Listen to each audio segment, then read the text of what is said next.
meditación, el Padre Santo, que además del nombre es un santo, que conjugar las dos cosas no es fácil, ¿no? En medio de sus quehaceres ha hecho un esfuerzo por estar con nosotros. Él es doctor en Biblia, ha escrito varios libros, es formador, es el administrador del seminario diocesano de República Dominicana, también forma parte del Consejo Presbiteral de su diócesis, en fin, alguien, a pesar de su juventud, muy comprometido con la iglesia, dándole retiro a cura, que no es fácil, y dándole retiro a las monjas, en fin. He querido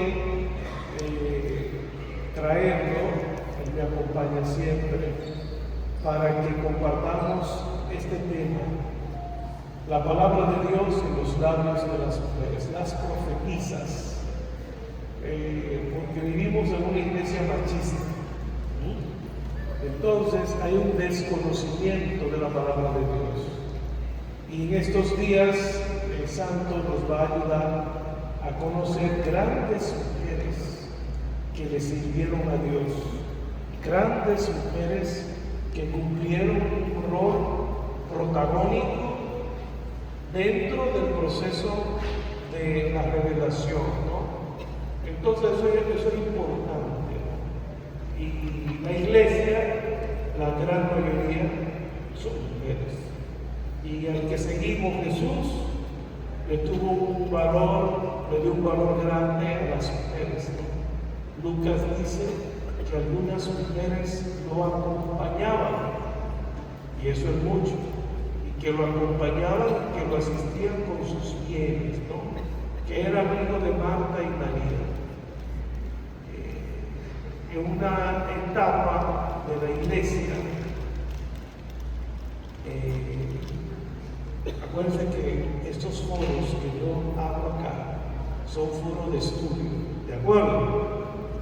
Entonces eso quiere decir que quizás hablemos, santo no tanto, es más prudente que yo, pero quizás yo diga cosas para que pensemos, ¿no? Porque repetirle a ustedes lo mismo, pues aquí vienen a aprender, ¿cierto? Y lo que quizás usted no entienda, pues me lo pregunta y sacamos. Pero miren, las mujeres siempre jugaron un papel protagónico en la comunidad. ¿A quién fue la primera que Jesús resucitaba? María Magdalena. En la tradición apostólica se le llamaba la superapóstol. Después, ese lastre que nos encontramos hoy, hasta el Papa Francisco, viene con el Concilio de Trento, ¿no? Ahí se dañó la iglesia. Pero las mujeres tenían el mismo protagonismo y la misma responsabilidad en la comunidad primitiva. En los primeros siglos había mujeres que se llevaban a la misa y estaban las diaconisas. Ahora me escribí un libro nuevo, una investigación hecha, muy bien hecha, que había diáconos, mujeres que eran diáconos. Entonces, eso hay que recuperarlo, pero lo primero que tienen que cambiar son ustedes.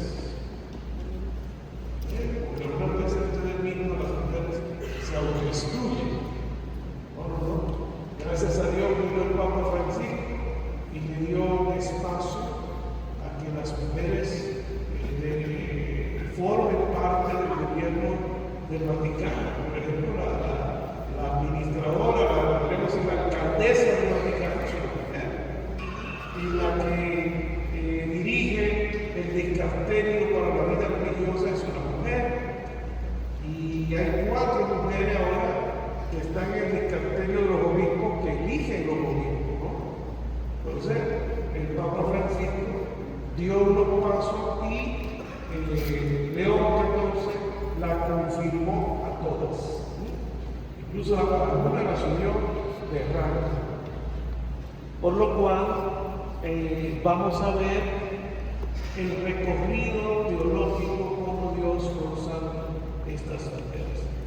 Dios no es machista, solamente somos los hombres. Incluso hay más mujeres en las misiones. La religiosa no carga a los hombres en las misiones. Hay una monjita en el Perú que ella va con ningún cura que había. Esas mujeres por allá trabajando. Entonces vamos a ver cómo la descubrimos y qué rol jugaron, tanto en el Antiguo Testamento como en el Nuevo Testamento. Pues para respetar los horarios, como le dije a Santo, vamos a empezar.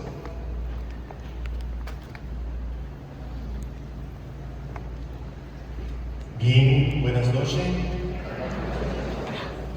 Agradezco al Padre Ramiro la invitación de compartir un tema que es no tan solo importante, es un tema que habla de nosotros, es un tema que habla de nuestra cultura, es un tema que habla de nuestras raíces. La palabra de Dios en los labios de las mujeres. Y ustedes más que yo saben que las cosas en los labios de las mujeres suenan mejor. Siempre que mi padre hablaba, yo decía rectitud. Hablaba mi madre, había rectitud con dulzura. Entonces, vamos a ver cómo en el Antiguo Testamento y en el Nuevo Testamento la palabra de Dios también se hace presente en las mujeres. Vamos a introducir entonces nuestro taller. Las profetisas en la Biblia, mujeres que fueron alcanzadas por el patos de Dios. Antes de adentrarnos en el mundo de las profetisas, conviene detenerse un momento en la experiencia profética en sí misma.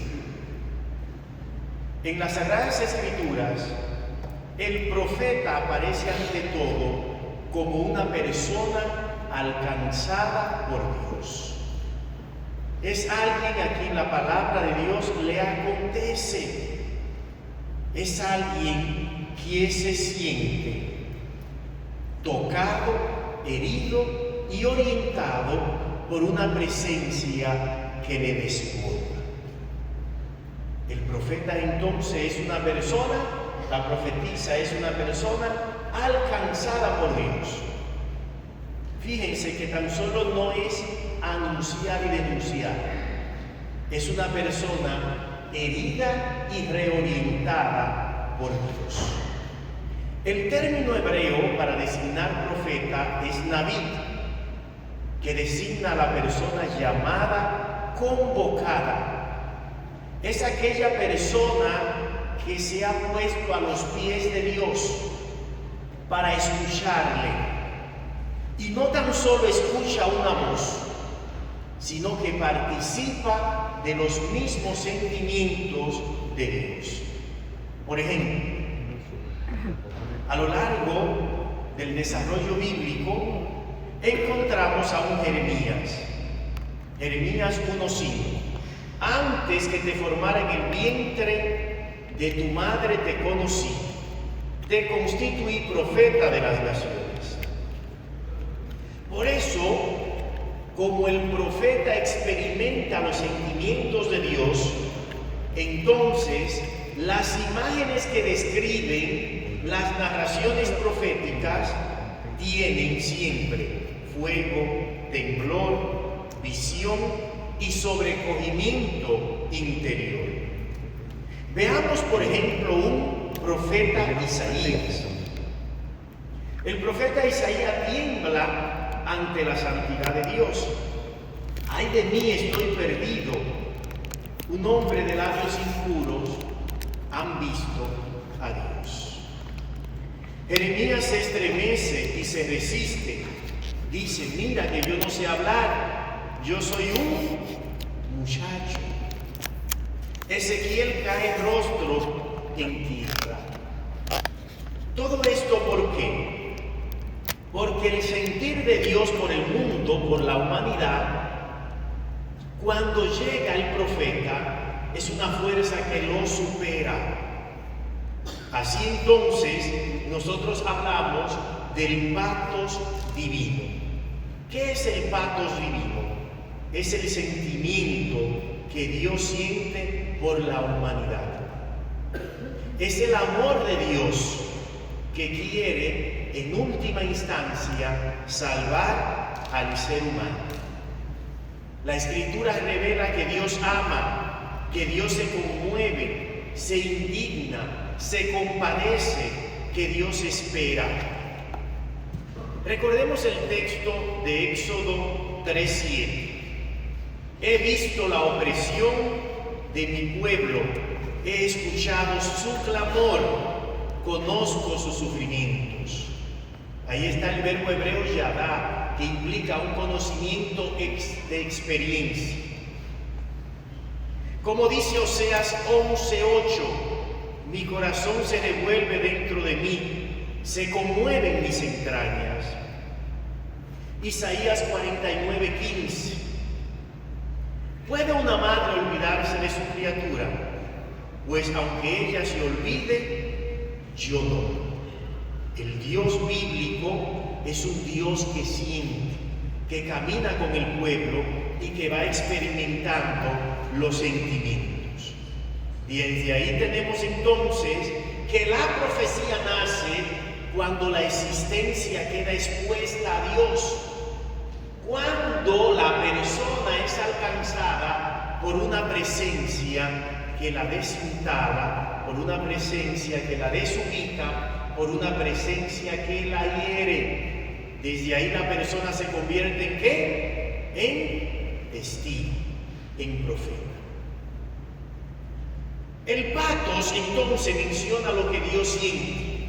Y Dios siente la historia, la asume, la carga en su interior. Desde ese sentir de Dios nace entonces la profecía. Dios siempre busca a alguien que pueda recibirle. Dios busca a un humano que le sepa escuchar, alguien que le padezca, alguien que sintonice con el querer de Dios para la humanidad. Desde ahí entonces se comprende claramente que la profecía es ante todo una experiencia. Antes de brotar por los labios la palabra profética, se convierte en una experiencia. Por ejemplo, si el profeta tiene que comunicar misericordia, en hebreo la palabra misericordia significa rahamim, un término que significa seno materno.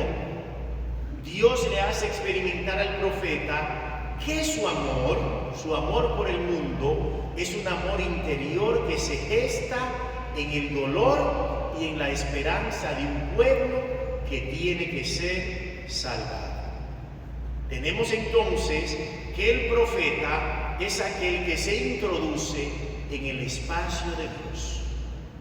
El profeta es el que se introduce en el espacio de Dios y traduce su sentir en palabras, en gesto, en denuncia o en consuelo.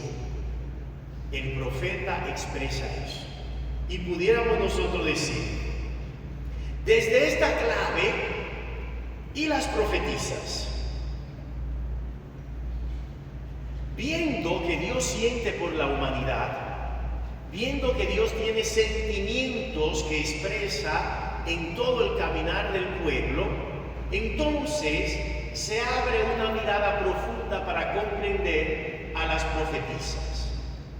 Cuando la Escritura llama a una mujer profetisa, está diciendo que es una mujer alcanzada por el pathos de Dios, que es una mujer alcanzada por el sentimiento de Dios. Es decir, Dios en la historia ha encontrado a una mujer que puede expresar sus sentimientos como en canto, en discernimiento, en denuncia y en esperanza. Si el profeta es el que traduce, es el ser que traduce el sentir de Dios hacia la humanidad, entonces la profetisa convierte el sentir de Dios en canto, en discernimiento, en denuncia y en esperanza. Las profetisas pertenecen plenamente al misterio profético. En ellas, las profecías toman unas tonalidades muy particulares. ¿Por qué? Porque en ellas se atiende a la vida concreta. En ella encontramos memoria agradecida. En ellas encontramos sensibilidad. En ellas encontramos valentía para custodiar un pueblo. En las profetisas encontramos la capacidad para generar esperanza en medio de un pueblo externo. Por ejemplo, Éxodo 15:20. María, la profetisa, hermana de Aarón. Nótese que este texto está justamente después del cántico de la liberación. María convierte en canto la experiencia del éxodo. Pero uno puede decir también, cuando Débora es presentada como profetisa, se dice que juzgaba a Israel en aquel tiempo.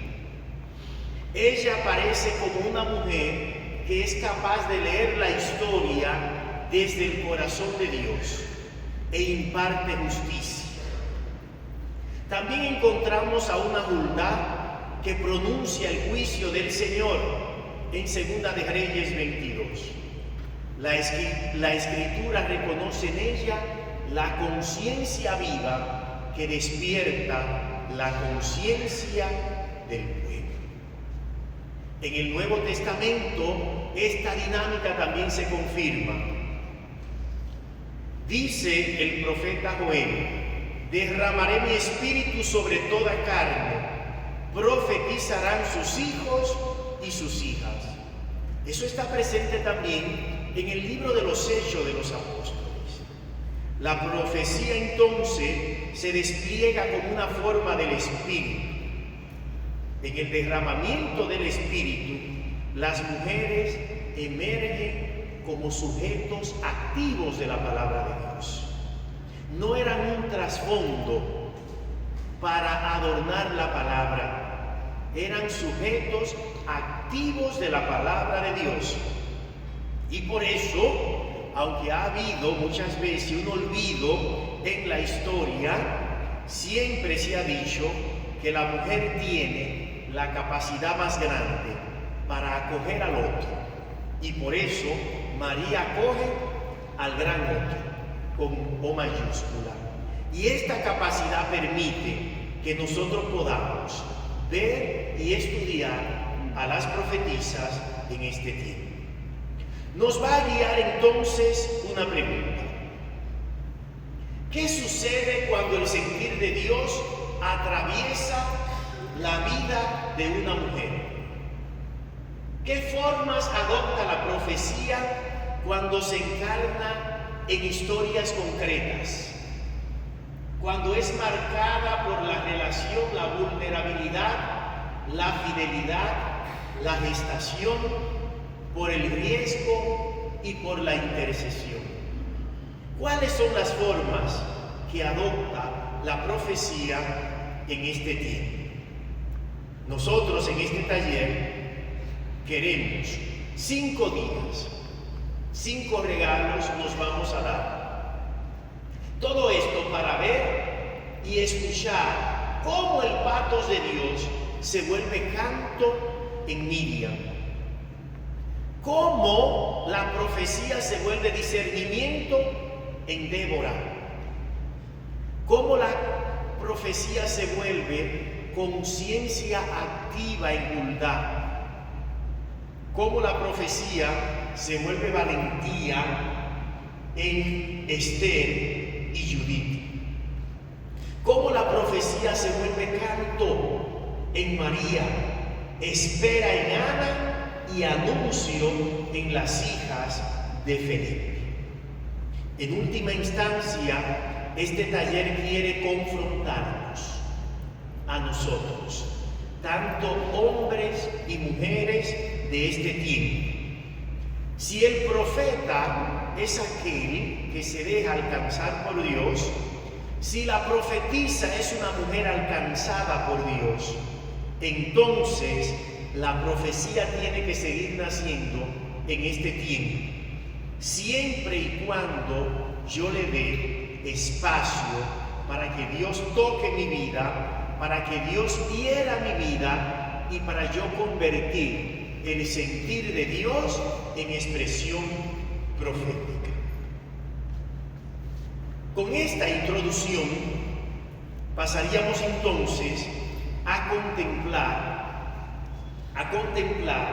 nuestra primera profetisa del día de hoy, siempre dando algunas pinceladas que puedan iluminar mi realidad personal, familiar, social y nacional de nuestro país de Puerto Rico, porque la profecía tiene que marcar toda la realidad de un cristiano. Yo soy profesor y por eso para mañana yo dejaré siempre una tareita muy breve y simple. Léanse estos 5 versículos y si ustedes no se lo leen, pues no se preocupen que lo leemos aquí, porque les recuerdo que soy profesor. Bien, pasamos entonces a nuestra primera profetisa, Miriam, el nacimiento de la profecía femenina. Aquí quiero tener como base 3 textos bíblicos. Éxodo 15, 20, 21. Y Miriam, la profetisa, hermana de Aarón, tomó el pandero en su mano y decía: canten al Señor, porque se ha cubierto de gloria. Números 11, 29. Dice Moisés: ¿tienes celos por mí? Ojalá todo el pueblo de Dios fuera profeta. Y por último, Joel 3, 1, 2. Derramaré mi espíritu sobre toda carne. Sus hijos y sus hijas profetizarán.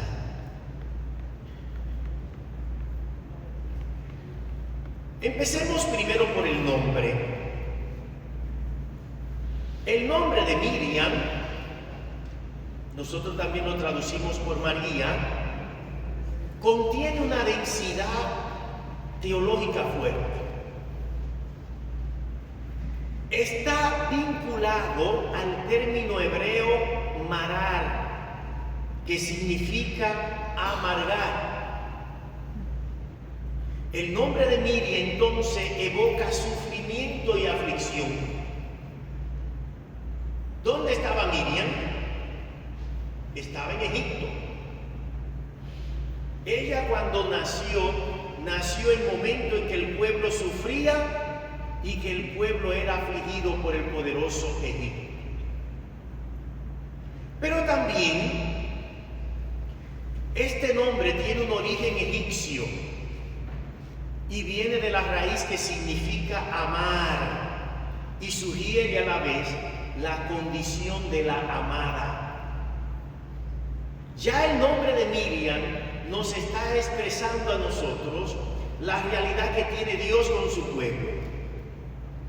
Vemos que en el capítulo 3 del libro del Éxodo, capítulo 7, desde el capítulo 3, versículo 1 en adelante, el pueblo clama a Dios porque estaba sufriendo.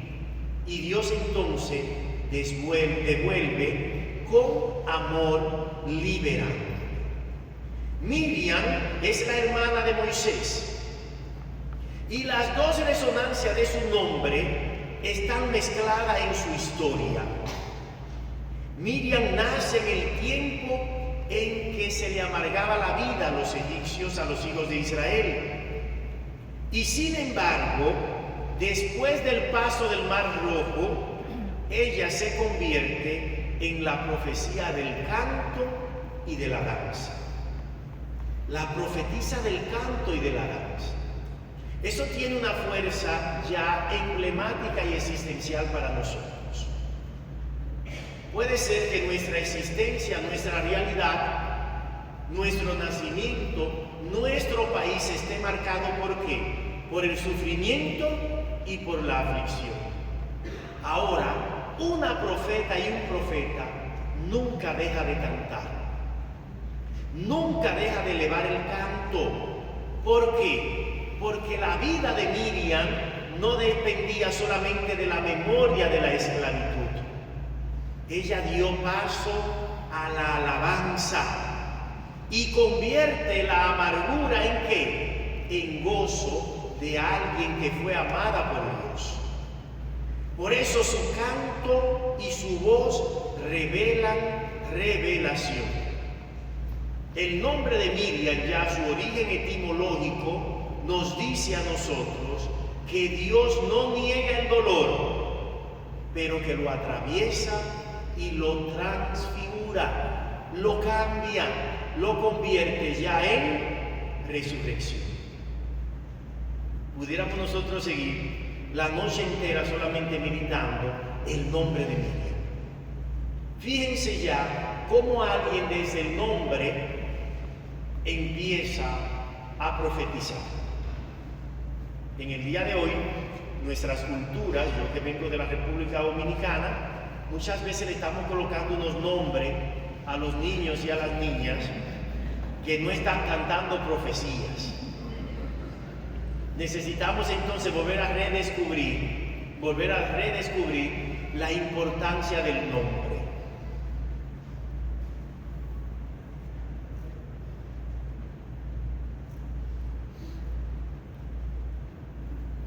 Veamos entonces cuáles son las cualidades que enaltecen entonces a Miriam.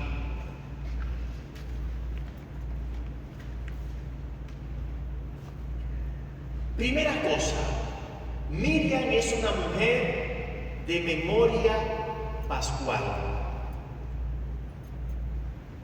Miriam se convierte en la que custodia el paso. Es la memoria del paso. Ella no deja que el acontecimiento que ha ocurrido, la liberación que Dios le ha permitido, se desvanezcan a las puertas del desierto. Fíjense que a ella le va a tocar enfrentar con el pueblo el desierto. Y por eso Miriam, al tomar el pandero, convoca a las mujeres, recoge lo vivido y lo transforma ¿en qué? En liturgia popular. Miriam entonces canta la fe. Miren cómo dice ella: canten al Señor porque se ha cubierto de gloria. Su canto no es un adorno, su canto es un acto teológico. Ella recuerda lo que Dios ha hecho para el pueblo y quiere que el pueblo no olvide a Dios. En la Biblia, recordar no solamente significa lo que ha pasado. El término hebreo para recordar es el término hebreo sacar, que indica una memoria que se reactualiza, trae al presente lo vivido y lo convierte en vida, en identidad y en fidelidad. Eso recobra nombre cuando vamos a enfrentar un desierto. Por ejemplo, el Evangelio de ayer recordaba claramente que Jesús fue ¿a dónde? Al desierto. Pero Jesús fue al desierto después de haber escuchado por el Padre que Él era el Hijo amado del Padre. Fíjense que las tentaciones de Satanás, ¿cómo eran? Si tú eres hijo de Dios, pero ya Él lo sabía. Entonces Miriam, delante del desierto, le recuerda al pueblo que tienen que tener clara ¿qué cosa? Su vida, su identidad y su fidelidad. Cuando yo tengo eso claro, puedo entrar tranquilamente al desierto. Por eso, Miriam le hace recordar al pueblo que su presente debe estar marcado por la gracia de Dios. Así la profecía se vuelve memoria. Es una profecía que siempre recuerda lo que Dios ha hecho. Su danza inscrita en su cuerpo hace que ya celebren que no son esclavos. No le estaba permitido a los esclavos cantar y danzar. Miriam se lo recuerda. Entonces, el canto de Miriam protege al pueblo del olvido. Cuando yo olvido quién soy, me permito entonces cualquier comportamiento desentonado. Miriam se coloca ahí entonces en la línea de las grandes memorias bíblicas, de los grandes recuerdos bíblicos. Por ejemplo, el mismo Moisés exhortaba al pueblo en Deuteronomio 8:2, diciéndole: recuerden el camino del Señor. O por ejemplo, el Salmo 103, versículo 2, que dice: recuerden y no olviden las acciones del Señor. Lo único es que Miriam lo ha presentado de manera diferente. Lo ha hecho como una memoria celebrada, como una memoria hecha canto, hecha ritmo, hecha comunión. Nosotros que tenemos la música por las venas, entonamos fácilmente con Miriam, porque ella canta igual que cantamos nosotros los caribeños. Ella danza igual que danzamos nosotros los caribeños. Entonces, muchas veces, en una historia en que la profecía fue enmarcada y atrapada por las estructuras de los hombres, una mujer nos muestra la libertad del canto. Para que el Padre descanse, ¿no? Porque si no, miren, creo que para que podamos profundizar más a Miriam, no estamos hablando de una niña, es una anciana, es la hermana mayor de Moisés, la que lo puso en el agua. Nos estamos comunicando. Es decir, que eso es un punto sumamente importante, porque cuando estamos hablando de una profetisa, corremos el riesgo de pensar que es una joven. No. Miriam es la que pone a Moisés en el cesto y lo pone en el agua, y la que habla con la hija del faraón, quiere que busque a mi madre, a una nodriza. Entonces estamos hablando de una persona que toda su existencia la puso en las manos de Dios. Y hay algo aquí muy interesante, porque siempre dicen, no, que los jóvenes son el futuro del pueblo. Aquí vemos que es una anciana que introduce a un pueblo a la libertad. Y entonces eso es sumamente importante. ¿Por qué? Porque para el Señor no hay edad. Y algunas veces creemos que así como nos retiramos de trabajar, pues entonces ahora yo no hago nada, ¿no? Usted puede hacer muchas cosas.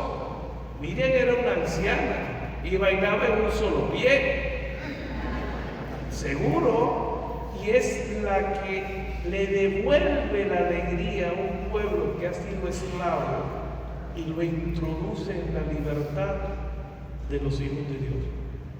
Si Moisés empezó el Éxodo a los 83 años, es posible que Miriam empezara el Éxodo 3 o 4 años más. Entonces estamos hablando de una mujer que anciana pone toda su vida al servicio de Dios. Por eso, en el orden de la gracia, no hay retiro. Hay personas que en las parroquias se sienten viejos, viejas, que no. Que si usted tiene el Espíritu Santo, si usted tiene la unción de Dios, siempre puede hacer algo. Entonces yo creo que lo primero que tenemos que aprender de Miriam es a no sentirnos excluidos de la comunidad ni de la sociedad. ¿De acuerdo? A no ser excluido de qué? No. Sí, todos podemos poner nuestros talentos, nuestra vida al servicio de Dios. Y yo creo que eso es sumamente importante tenerlo presente, que no estamos de una niña, estamos una mujer que ha hecho un proceso espiritual y su ancianidad la ha puesto en las manos de Dios. Ojo, ella no es la única anciana que ha puesto su vida en las manos de Dios. Y la profetisa que estaba con Simeón en el templo, ya también una anciana. Entonces eso es bonito, porque muchas veces vivimos en una sociedad, en estos días ponían que Puerto Rico somos viejos, no somos viejos, pero el hecho de que seamos viejos no estamos descartados. El hecho de que estamos viejos, ¿qué? Y eso se lo tienen que hacer saber a sus hijos y a sus nietos. ¿De acuerdo? Porque ellos son el trabajo que ustedes hicieron. Entonces, aunque es de sabio ir aceptando con donaire el paso de los años, nunca nos podemos sentir descartados. En el orden de la gracia siempre podemos poner nuestra vida en las manos de Dios. ¿De acuerdo? Bueno, Padre, a que descanse un rato. Bien.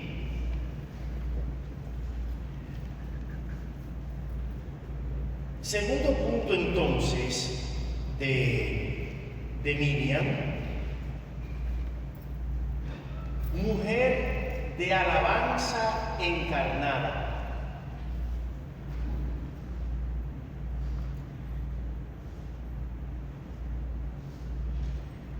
Hablábamos de que convierte en canto, que convierte en celebración el gozo, la experiencia de la liberación. Ahora, Miriam se nos presenta como aquella que transmite.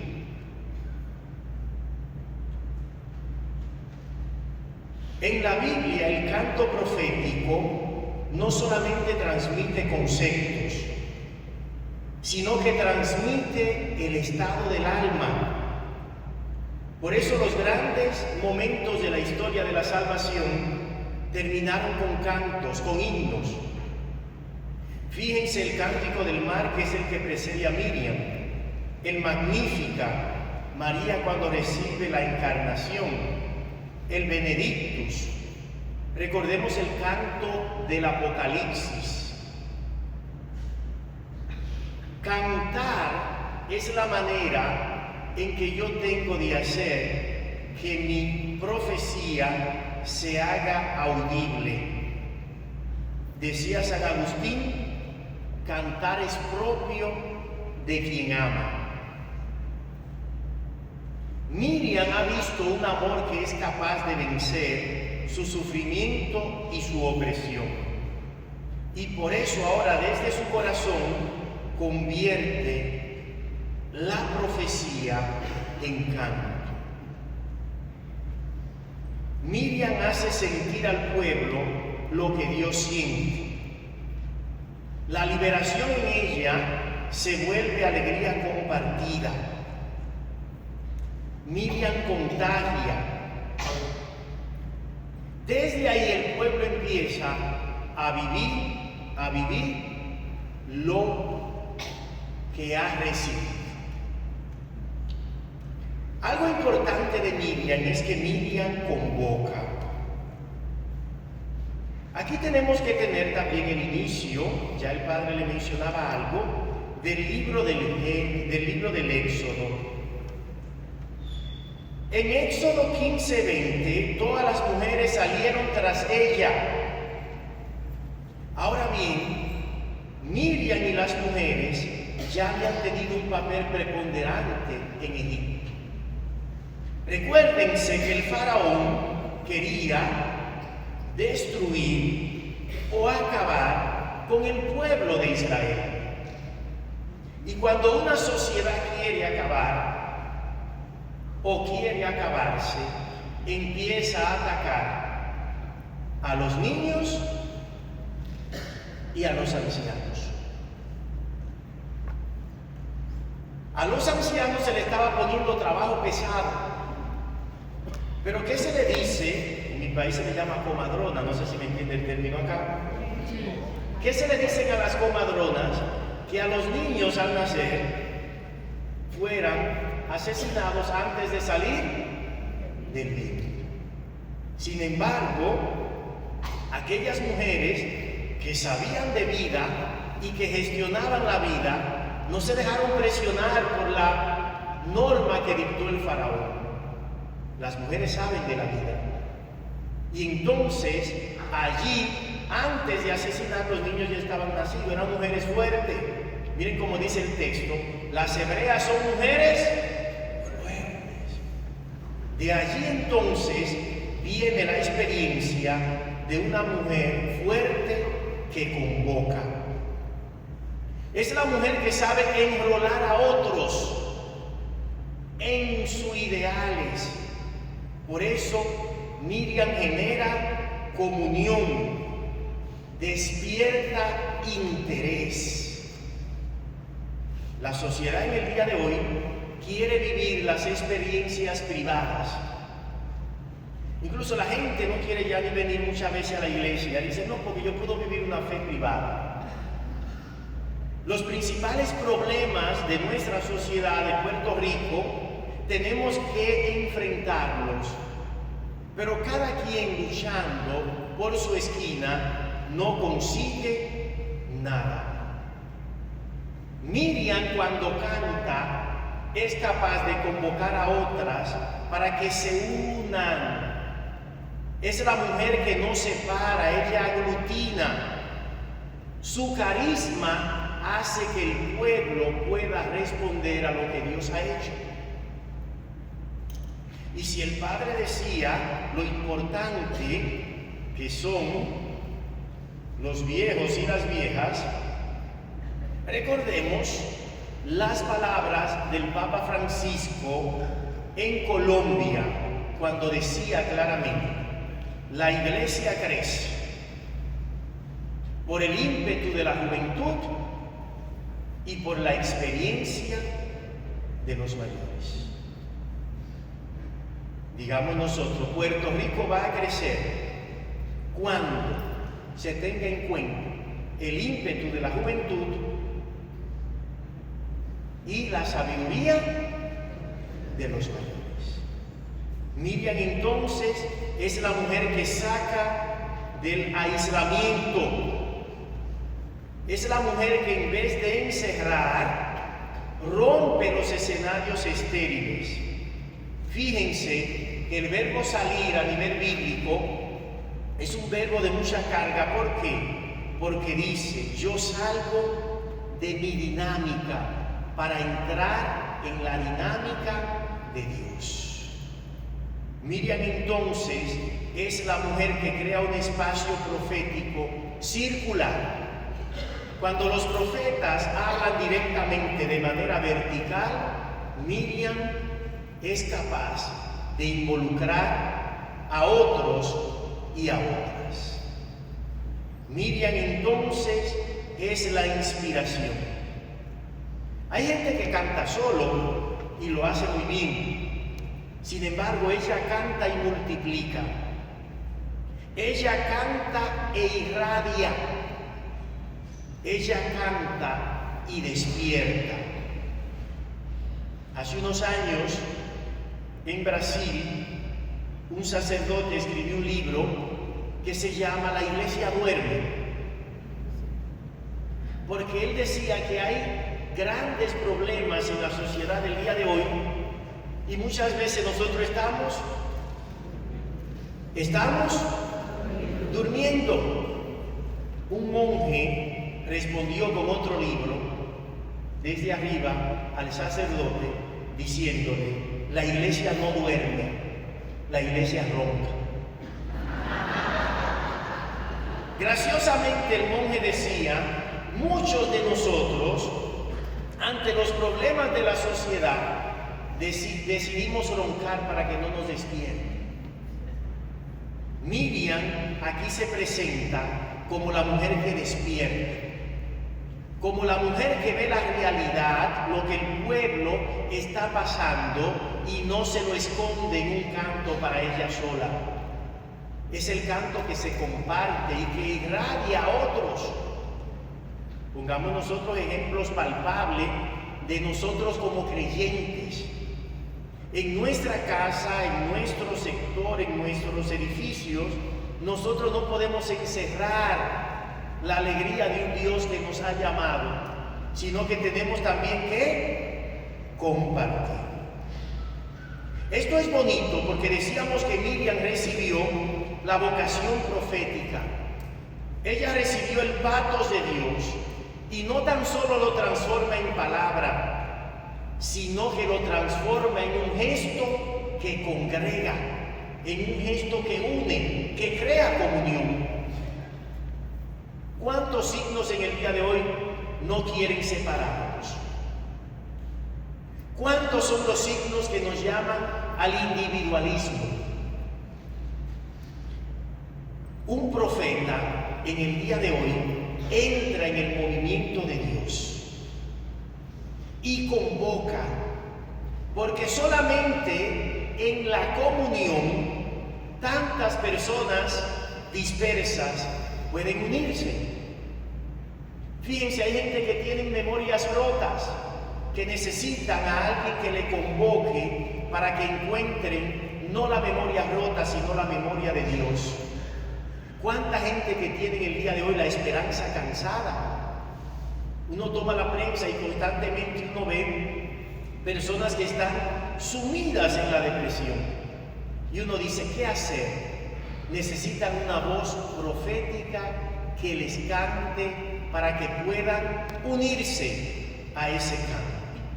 Entonces, Miriam siempre nos recordará el canto que convoca, el canto que mueve a otros a cantar, porque donde hay profecía verdadera, las personas se reúnen, y donde las personas se reúnen, se va la dispersión, se va la memoria rota y se van las esperanzas cansadas.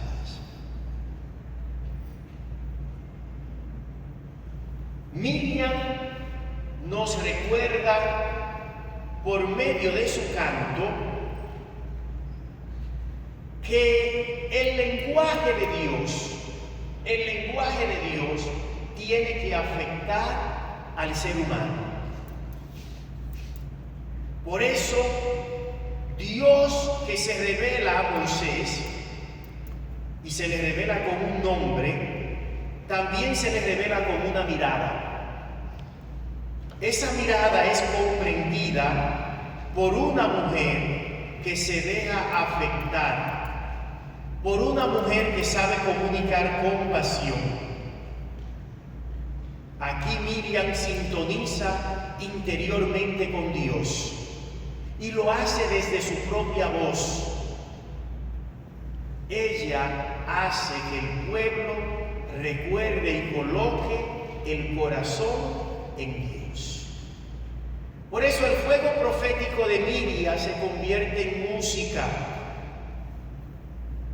El patos de Dios, que es silencioso y que se le comunica al profeta, que se le comunica a la profetisa, encuentra ritmo en la voz de Miriam. Ella involucra al pueblo en su destino. Por eso la profetisa traduce en lenguaje humano el ardor de Dios. Miriam no se limita a repetir fórmulas. A veces vivimos solamente de fórmulas prehechas, prefabricadas.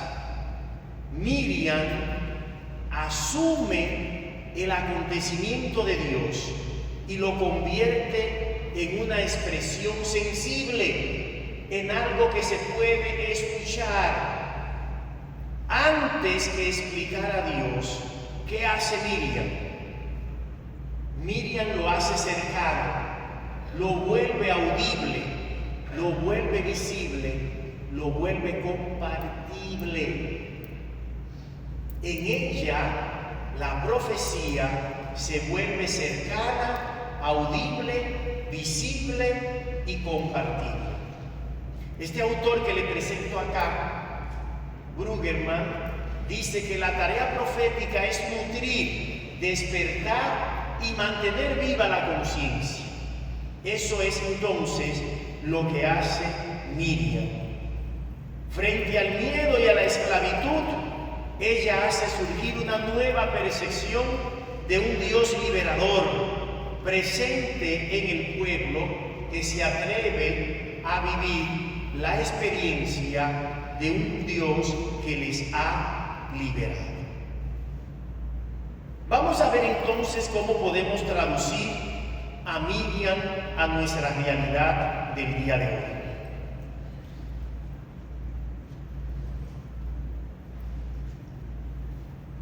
Primera cosa que sobresalta: Miriam es una mujer pascual. La profecía sigue naciendo cuando una vida se deja atravesar por la experiencia pascual. Fíjense que Pascua significa paso, pero también significa quiebre, pérdida, sanación, comienzo nuevo. Habría que ver cuál es la realidad en nuestra vida en este momento.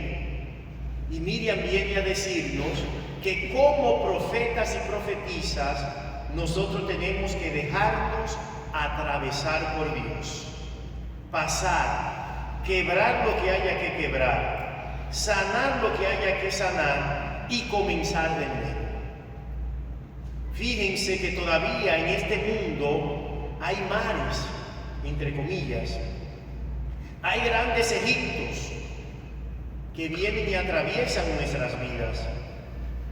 Puede ser una enfermedad, una reconciliación que haya que dar. Puede ser una comunidad que está sumida en la crisis. Puede ser una herida interior que todavía no cicatriza. Pero hay tantas realidades en nuestro mundo a las cuales nosotros no debemos ser ajenos. Leía el periódico en esta mañana y reportan todo lo que está aconteciendo en México y en otros países. Estas realidades necesitan tener Pascua. ¿Y nosotros qué somos? El canto de esa Pascua. Con Miriam nosotros comprendemos que todavía se puede empezar. Miren que decía el padre que a pesar de su edad avanzada, ella pudo cantar y brincar en un solo pie. Es la mujer que no teme empezar de nuevo, aún a pesar de su avanzada edad. Muchas veces nosotros creemos que tenemos la vida rota por una decepción, por una situación, puede ser hasta simple. Creemos que no podemos comenzar. Miriam aquí nos recuerda que un cristiano siempre puede comenzar de nuevo, porque si abre su existencia, Dios siempre actúa. Y cuando Dios actúa, solamente quedará la memoria agradecida de lo que ha hecho por nosotros. Por eso, donde hay una historia que comienza, donde hay alguien que sigue luchando, la profecía renace. El sábado estaba en una ordenación y hay una señora que ha luchado mucho por la conversión de sus hijos. Y es una señora que nosotros le llamamos la párraga, porque ella vive siempre en la iglesia. Esa señora siempre está ahí, como Ana, que la vamos a ver más hacia adelante. Ahora, ella me comunicaba: padre, adivine quién está sentado en uno de esos bancos, vino a la ordenación sacerdotal. Y yo: fulana, no. Perenceja, no. Padre, vino un hijo mío. Ella estaba contenta porque su dolor, su sufrimiento, recordemos el nombre de Miriam, ahora tenía sentido, había una respuesta. Y ella me decía claramente: padre, tengo que seguir luchando por nosotros. Donde hay una vida que renace y que sigue luchando, la profecía reaparece siempre. Otro aborto. Miren, hay algo que está todavía en discusión, en estudio, y es que Miriam no tiene esposo ni hijo. ¿No tiene qué? Esposo ni hijo. Entonces aquí hay una enseñanza bonita, porque Miriam no se dejó aplastar por la soledad.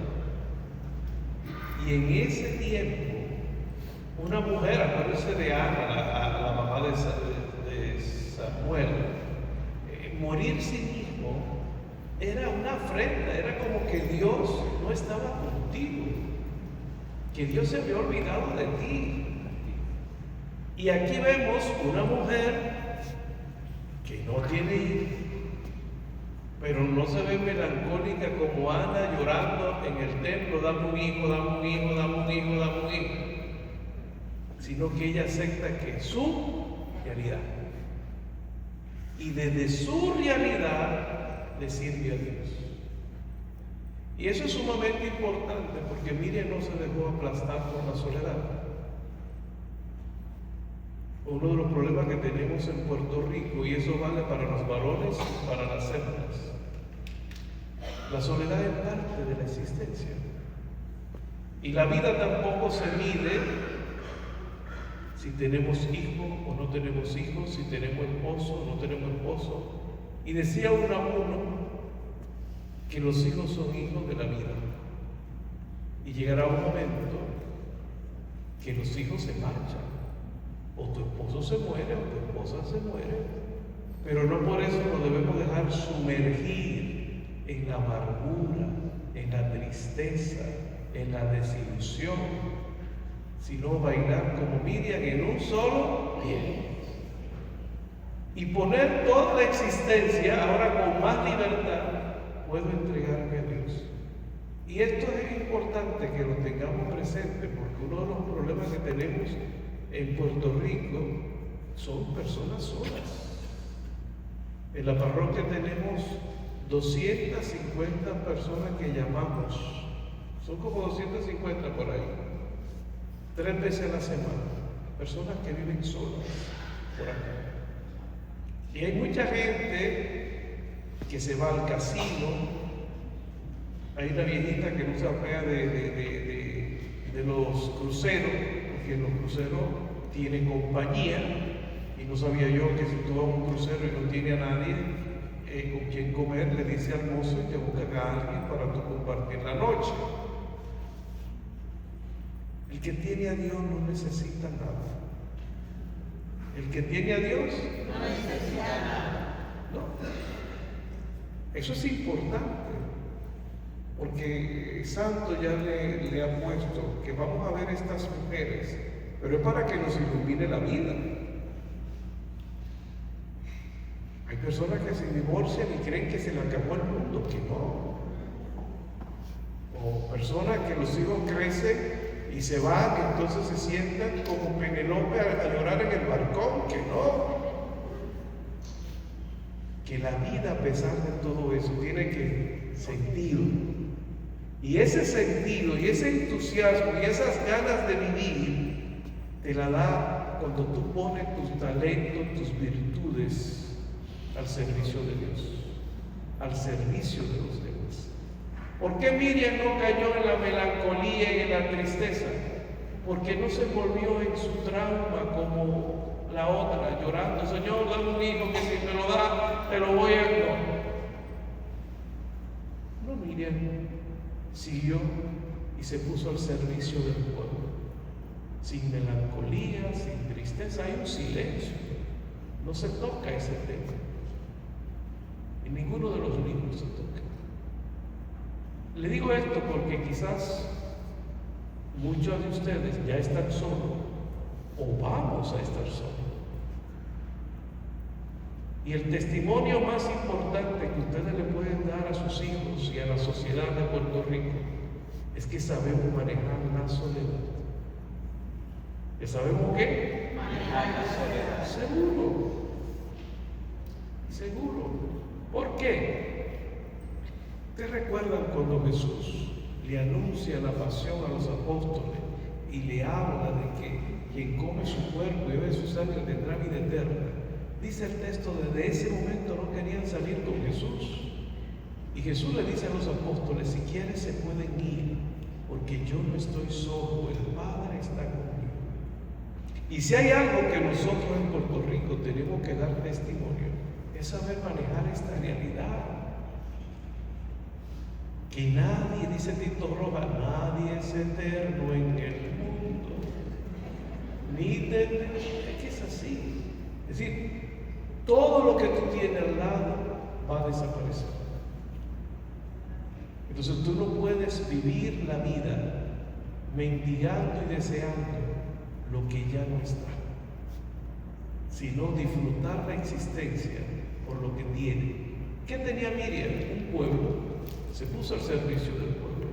¿Qué tenía Miriam? 2 hermanos. Se puso al servicio de sus hermanos. Pero también quería añadir algo, un chisme de Miriam, porque Miriam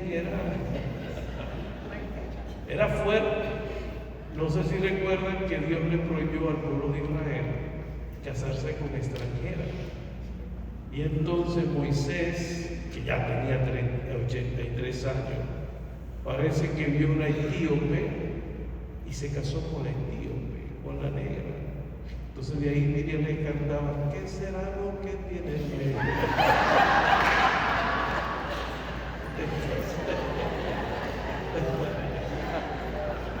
Sí, y Miriam fue a increpar a Moisés. A increpar a Moisés, que porque se casó con esa negra. La negra tiene un tumba cuando camina de lado. Celia Cruz. Entonces Miriam no entendía eso, porque Moisés buscó la negra, ¿no? Entonces vemos una mujer empoderada, que no tiene miedo. Pero también Miriam se enfrenta a Moisés porque él le reclama que Dios no habla exclusivamente a través de él. Y lo enfrenta. Eso sí, que Dios la castigó, la puso como si fuera un aborto, bien blanquita, ¿no? Pero vemos una mujer tan aguerrida que no tenía miedo, se parecía a la reina Esther, de decirle a Moisés: Dios le dijo a usted que no se puede casar con extranjera, que anda usted buscando esa negra, que te pueden desviar. Y que te quede claro, Moisés, que Dios no solamente habla por ti. Algunas veces, para hacer la voluntad de Dios, hay que ser aguerrido y cometer errores. Pero llevémonos eso esta noche también. Miriam no se frustró por el destino y el desenlace de su vida. ¿Miriam qué? ¿Por qué? Por el destino y el desenlace de su vida. No se dejó amilar. Entonces, si usted ha venido para acá hoy y ha escuchado de Miriam, la vida no es perfecta. ¿La vida qué? No es perfecta. Si la vida te da limones, se te... Exactamente. Entonces, Miriam supo manejar sus emociones y el peso de la religión. Descansó. Yo voy un poquito más porque el padre dice que aprenda a hacer limonada. Son muy buenas limonadas de acá. Pero yo digo que el padre se cansa a las 2 limonadas, por lo menos yo. Pues si del cielo te están cayendo limones, haga limonada, haga pay de limón, haga alcapurria de limón, haga a limón con gandules, porque limón es lo que está cayendo, entonces quejarse. Hay una persona, no recuerdo el país, pero murió esa persona, y cuando murió, que fueron sus vecinos y sus familiares, los vecinos y los familiares creían que ella vivía siempre acompañada, y ella siempre vivió sola. Pero esa mujer siempre tenía su radio encendido, siempre cantaba, siempre cocinaba, y entonces se preguntaba, no, ella siempre vivió acompañada, ¿no? Ella vivió sola y murió, pero no murió amargada. Recuerden el origen etimológico del nombre de Miriam, amargada, pero también amada. ¿Cómo es? Amargada, pero también. Entonces, esa amargura que mencionaba el padre, que es una realidad presente acá, nosotros tenemos que convertirla en amor. Y no hay amor más grande que aquel que sirve. Por eso entonces, concluyendo, Miriam, como profeta, nos regala a nosotros, hombres y mujeres de este tiempo, nos enseña a nosotros a tener una memoria viva. La memoria no puede vivir de páginas amarillas. Yo no puedo vivir del pasado.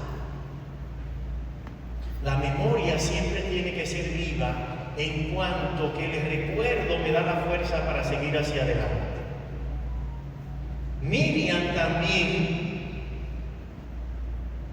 deja que su interior se llene del sentir de Dios.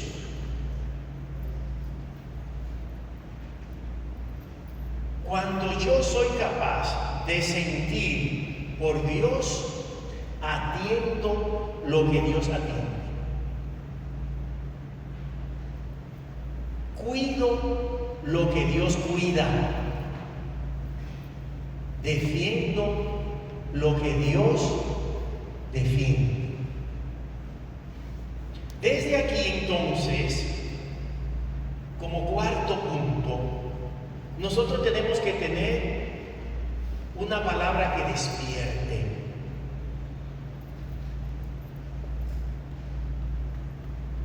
Y no tan solo despertar para no hacer nada. Fíjense que Miriam colabora con su madre para salvar al pequeño. Pero cuando aparece la hija del faraón, ella también le da la solución. Fíjense, esa es una actitud muy, vamos a decir, de las mujeres. Siempre tienen una solución para resolver todo.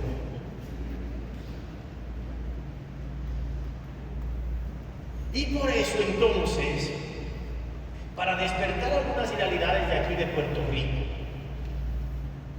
ya por ejemplo el padre le mencionaba alguna, la soledad, la ancianidad, pero también nosotros tenemos que despertar a los jóvenes. ¿Eso qué implica? Que yo tengo que tener una palabra y una solución. Le llaman la intuición femenina. Las mujeres tienen siempre ese tacto que toca realidades y saben cómo pedir las cosas. Donde yo puedo conseguir, por ejemplo, donde mi padre podía conseguir pocas cosas, iba nuestra madre con la misma rectitud, pero con dulzura, y conseguía todo. Oigan, era la misma rectitud, pero estaba bañado ¿con qué? Con dulzura. Entonces, nosotros tenemos que enfrentar a la juventud del día de hoy, más sensible, con dulzura y rectitud. Y por último, nuestro canto tiene que conducir a otros a encontrarse con el Señor. Nuestro canto conduce a otros. Pero no veamos el canto única y exclusivamente porque ella tomó el pandero y empezó a cantar. Ese canto implica su vida. La vida de Miriam inspiró a otras y a otros a servirle al Señor. Entonces, eso también tiene que ser una provocación para mí. ¿Cómo estoy yo viviendo mi encuentro con el Señor? Hay una canción muy antigua, una canción cristiana, que dice que se te note. Que se te note que tú tienes. Entonces, el canto de Miriam, es decir, la vida de Miriam, es la que permite que los demás se encuentren con Dios. ¿Qué hay que hacer entonces para nosotros? Nosotros tenemos que obligatoriamente vivir el éxodo. Un ejercicio personal para nosotros sería hacer una memoria del éxodo. De dónde yo he tenido que moverme para encontrarme con Dios. Reconocer de dónde Dios me ha sacado. Incluso aquel que ayuda a que otros puedan salir es porque también sabe cantar que ha salido de ahí. Miriam entonces es la mujer que nos enseña a recordar de dónde Dios te saca y hacia dónde Dios te lleva. Las direcciones en este mundo pueden ser diferentes. Yo hablo siempre de una teoría del corazón jalado o alado, que lo jalan desde diferentes lugares. Fíjense que uno se levanta y nuestro corazón lo están tirando desde diferentes direcciones. Desde diferentes direcciones. Solamente el que está centrado en Dios sabe a quién tiene que servir. Creo entonces, y con esto termino, que Miriam nos recuerda que Dios todavía obra, que todavía se puede cantar aún desafinadamente, que todavía yo tengo espacio para convocar a otros por buenas costumbres, porque la fe cristiana no es una idea, es un acontecimiento, es un encuentro, y cuando convoco a otros y le doy horizonte a esa vida, podemos encontrar entonces un espacio para la liberación. Liberación que llegará a tu familia, a tu iglesia y a tu sociedad. Un aplauso.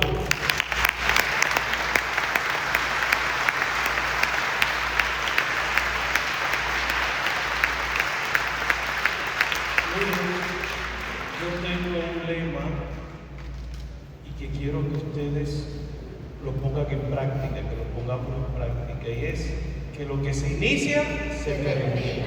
Digan conmigo, lo que se inicia, así que lo espero mañana acá. Sí, no se queden en su casa. Mañana otra profetisa que nos va a enseñar.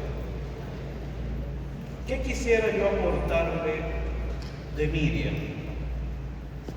Miren, cuando Stalin en Rusia quiso exterminar el cristianismo, convocó a sus asesores que le hicieran un proyecto, y entonces cada quien vino a decirle lo que tenían que hacer para hacer nulo el cristianismo en Rusia.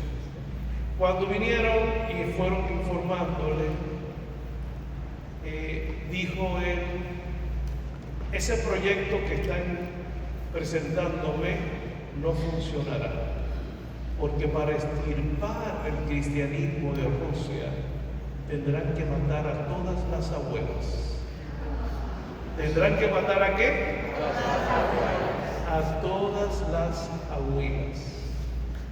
Miriam, levante la mano los que tienen nietos, que eso es lo más rico que hay.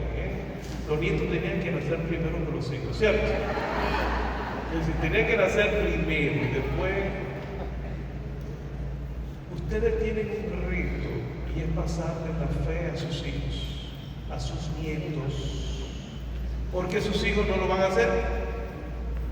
Eso es obra de ustedes. Y ustedes, como Miriam, tienen que convertirse en un referente espiritual. ¿Convertirse en qué? Referente espiritual. Yo tengo la certeza que los que tienen nietos grandes, cuando tienen un problema, llaman a abuela y llaman a abuelo. Abuela, tengo un examen, ¿puede rezar por mí? Sí. Bueno, y recen para que no se suspenda. ¿Qué pasa, no? Entonces, Miriam, por su fidelidad a Dios, una anciana, se convierte en un referente ¿qué? Espiritual, un testigo de lo que Dios puede hacer en un pueblo.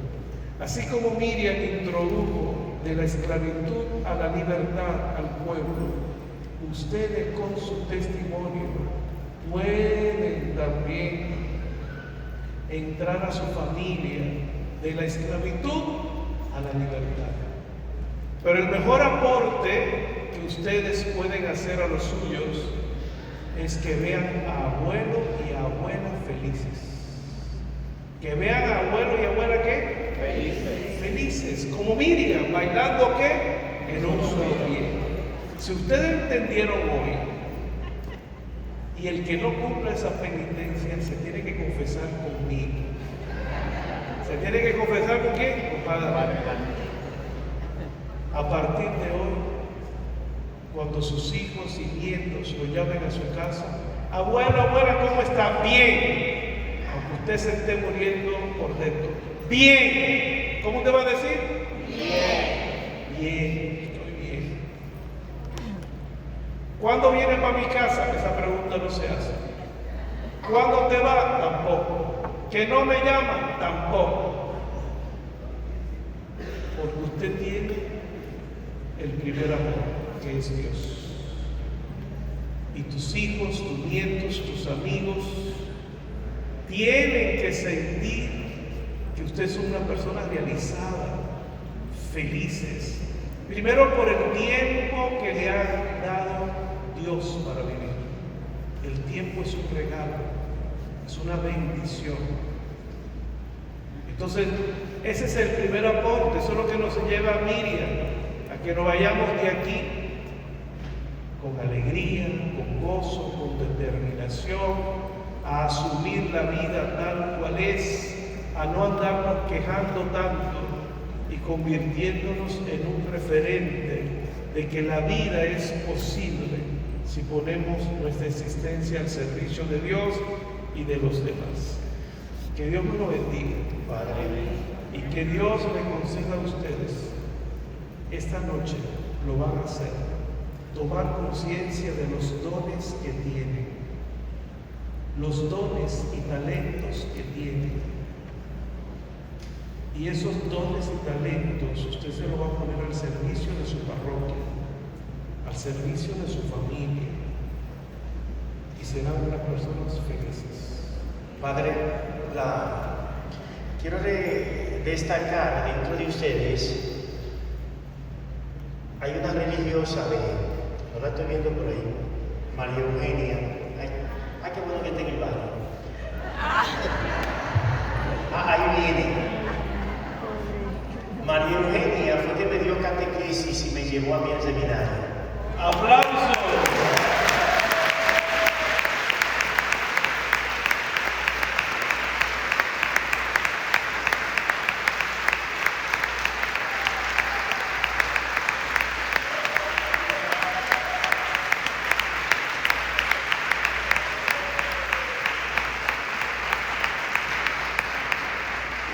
Yo siempre hablo de la Ella va a decir esta noche como si me ahora, Señor, según tu promesa, puede dejar a tu siervo e irse en paz. Porque me ha permitido ver que a mí un doctor en Biblia ya terminó. Yo siempre hablo de la estrategia de las mujeres, porque yo recuerdo que cuando me invitaban a la jornada yo decía que no. Y ella y otras hermanas del Carmelo dijeron, pero vamos a hacer una jornada aquí en la casa con los amiguitos tuyos. Las jornadas son encuentros para uno conocer de la vida sacerdotal, y yo fui con mis amiguitos y me sentí tan bien, y miren hasta dónde hemos llegado. Entonces es una alegría que me queda.